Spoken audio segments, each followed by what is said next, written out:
Tumile. Ska rasa man, ke a sebetsa jwang?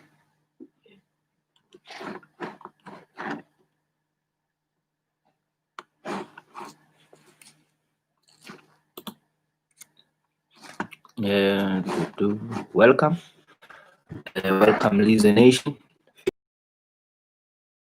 On our Monday, the 15th of June, which is a day leading to our June 16th, the Youth Day, which is celebrated tomorrow. So we welcome you.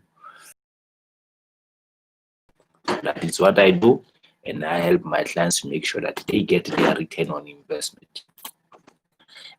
We are still busy with our 8 minutes 46 seconds that our Honorable George Floyd has suffered at the hands of the police. To happen. It must never happen. We do not have and the other. We are equal as human beings. Let it be like that, and then let us reserve the rights for space, for privacy, the rights for occupancy, the rights for freedom of movement in whatever area that we are working in or we are living in and we are socializing or our livelihoods is part of. So let us try to do that. So thank you very much for attending our tea with Lizzie. We appreciate it. It's very cold in this side of the province in the Free State. Yesterday we had, instead, starting from Saturday, we had some incidents where, because of the cold front, our geysers were not working. I think the whole lot of our people in our area, their geysers were frozen. And then when the ice melted, our plumbing pipes, they gave way. So we had to do a lot of fixing yesterday. In fact, from Saturday to today, we'll still be doing that. I had my 2 geysers going off on Saturday. One went off on Saturday and then another one went off yesterday. So that is the problem that we are having. Cold front, it means that the after effects of cold front will be a lot of maintenance,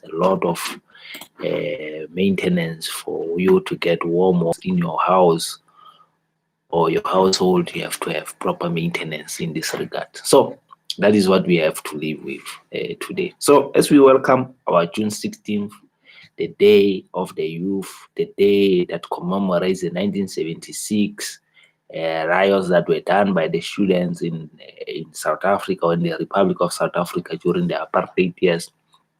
Let us go there with our one thinking, our one mind, to say what we have fought for, we have received. If we have not received what we have fought for, then we still applaud the struggle of the fees must fall movement that was started by the students who could not afford the university fees, or who their parents could not afford, and their parents were classified as HDI, historically disadvantaged individuals.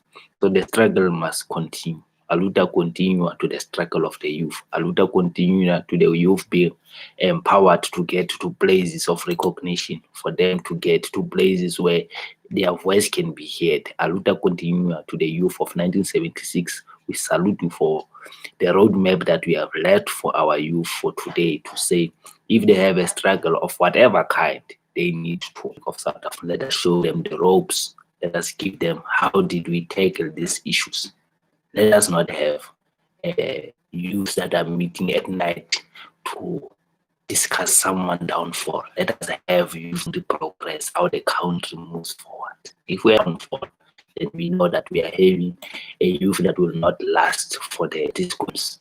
We want youth that is going to be outspoken in terms of the issues that are against gender. We resolve that. So I'm standing here right now because one of my value giving is to make sure that truth shall set you free in whatever aspect of life we are involved. Cool, whether you are with your mouth, because you know that the truth shall set you free. So let us have the youth of tomorrow, the youth of today, struggle to fight for the right things. Let us not have youths that are used to exercise their rights or are used as mouthpiece for other people's agenda. Let us not have. Let us have the youth that are going to generate their own agenda. Is for other people's agenda. Let us not have those youth. Let us have the youth that are going to generate their own agenda, because we see the world is changing.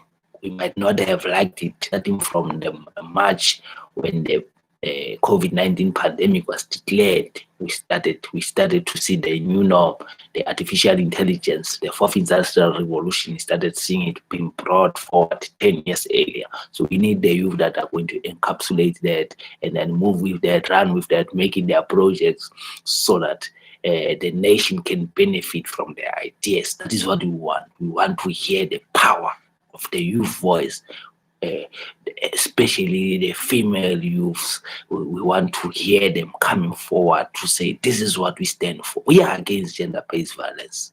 We will support them. We still support them. We are against, for us, from our perspective, we are against violence against women and children. It must stop. We've been preaching this. It must stop. It is not tolerated in our country. We have to have people that are very powerful to come as well and stand with us. We need to have a movement formation that will be like your George Floyd movement formation that is in all the countries. We need to say, this is the end. It starts with me. So that is what we need to do. So if you look at today's topic is very crucial, because we are saying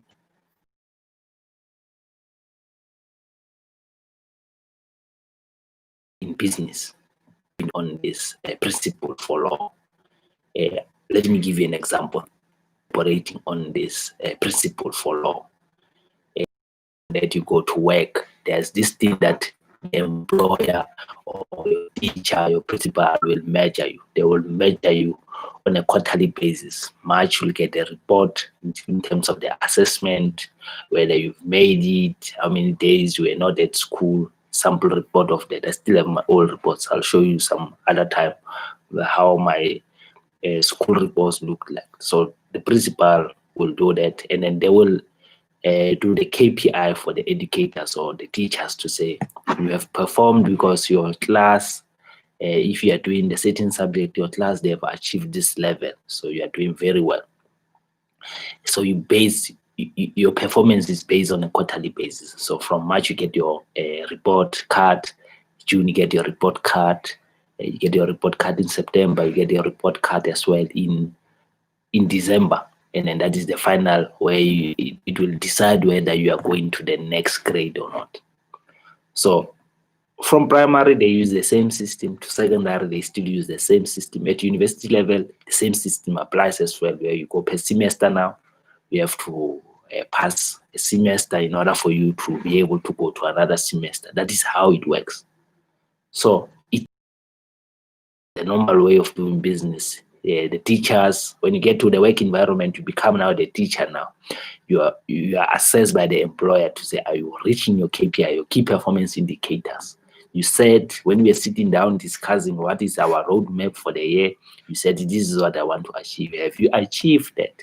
So that is what they do. They assess you based on what you've written down when you entered your year. At the beginning of the year, when you set in your parameter, when you set in your goal in there, have you met that? What is it that as an employer I need to make that you in order for you to achieve that? Do I need to send you to a soft skill training? Do I need to send you somewhere? So those are the particular things that they will put in there. But that is structured program from primary to secondary to university or varsity until the work environment. You have to be a person that only is judged based on your performance. But in business, that is not how business operate. Business operate like COVID-19. We do not know how many people will get infected tomorrow.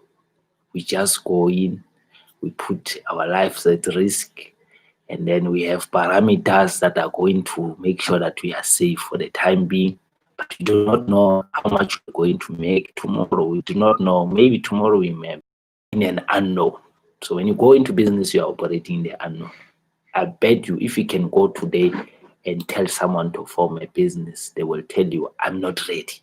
Why are they not ready? It's because they have allowed the state of living in comfort, the state of being told what they can do, the state of being of sitting down with someone to tell them, this is your weak points, this is, and then you can use your weak points to make sure that you garner support, you garner everything that you want to do in business. You can work on your weakness in order for you to achieve more.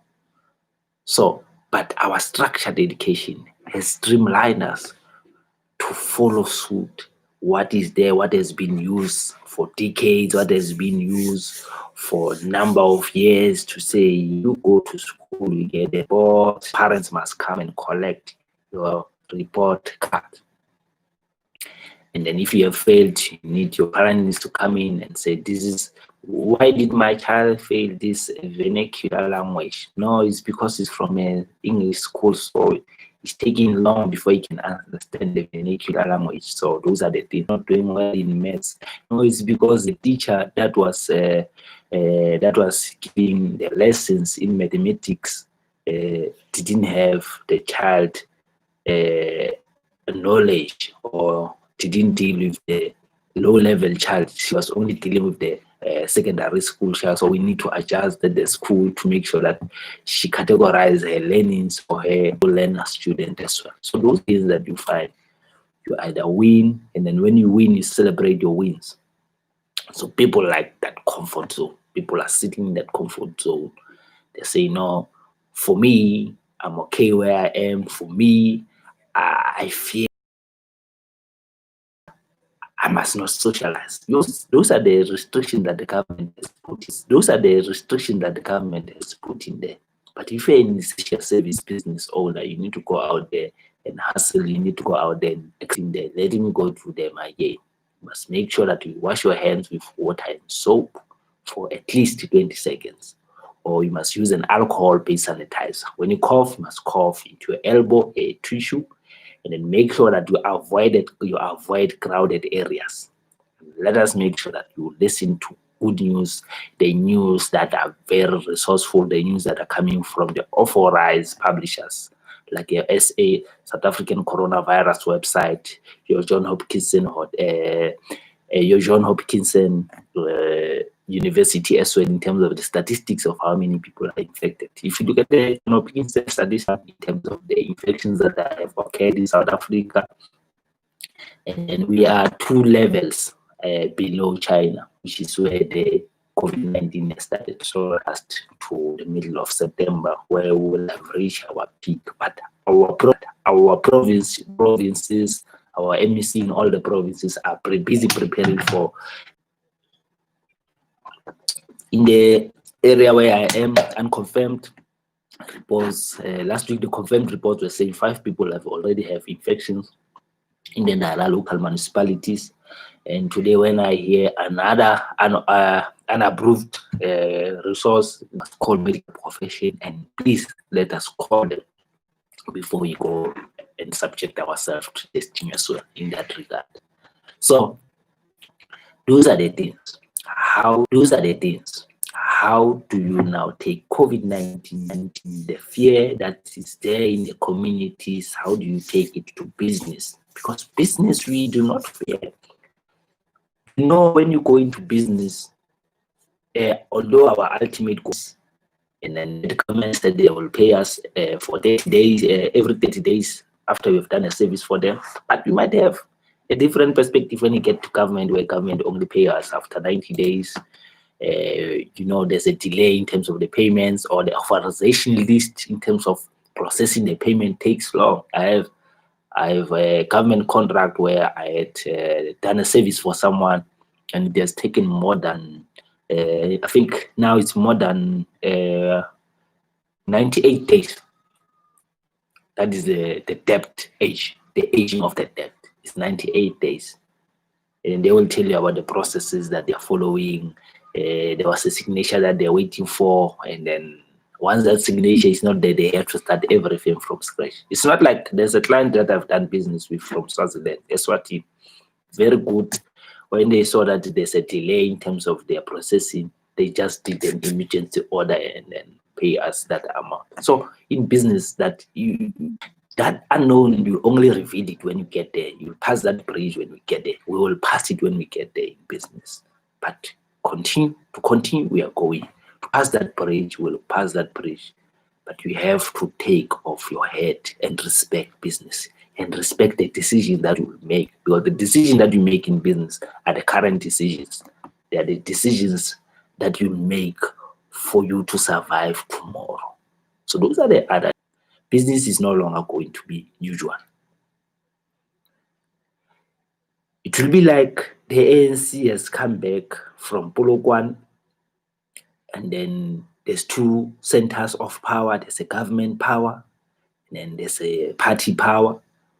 And then the government want to make sure that business is unusual, like what the former president has done of the ANC, the president of the Republic of South Africa, Mr. Thabo Mbeki, when he was toppled as was controlled from the party's office, which is in the Tuli House. So he said, this is going to be business unusual, because I need to finalize my mandate. I need to make sure that what we have set as the goals for the country to move forward, it is implemented. So which is the case now with COVID-19. With the president coming forward to say we are having a 500 billion relief fund that is there. We've got solidarity funding that will be there. That was to show that business is not usual anymore. It is unusual. We need to go with full force into the economic from this. This is where I started saying during those times, we are all equal as entrepreneurs. No one that you've been doing is comfortable where you are, and then those things that you've been doing, you do not want to change. COVID-19 has not impacted your mindset. Your mindset is still the same as what is it that is going to happen post and you're beyond COVID-19 will change. Your thinking must change. You must, as entrepreneurs, you must bring businesses. Our businesses must operate in platforms where they were never seen. We must actual things that are happening on the ground. What are our communities suffering? What are the essential needs we need ensuring? Because we were not doing that. We need to streamline it. I need to sit down and say, biomedical. what are the things that I can do in order for me to do maintenance for by the biomedical institution, the clinics, the hospitals? What is it that I can? What are the services that I can give to them that that can make me an essential worker? You need for by the biomedical institution, the clinics, the hospitals. What is it that I can? What are the services that I can give to them that can make me an essential worker? You need to think when you are operating a business with those numbers, so that when you move your issue forward, it is clear what is it that what are the grounds, what are the common grounds that your case must rely on as well. So we have employers that are doing this. I have one of my friends that was very worried on the 30th day of our on the 30th day of our bullet work. So for employers, it is time to take your employees to confidence, to tell them, to show them, to be transparent to them in terms of what is it that has transpired during the COVID-19, how has it impacted your business, and what is it that we intend to do in order for you to still keep, because the interest here must always be keeping of your staff members. You might look at SAA case with the rescue team as being a nonsensical case, but it is the basis of the union fighting this. It is very clear that the interest of the employer come first. What is it? What you want to see happening to them after? Because when you go to the labor law edge, what is the process? The process must be followed properly. Because if you do not follow it properly,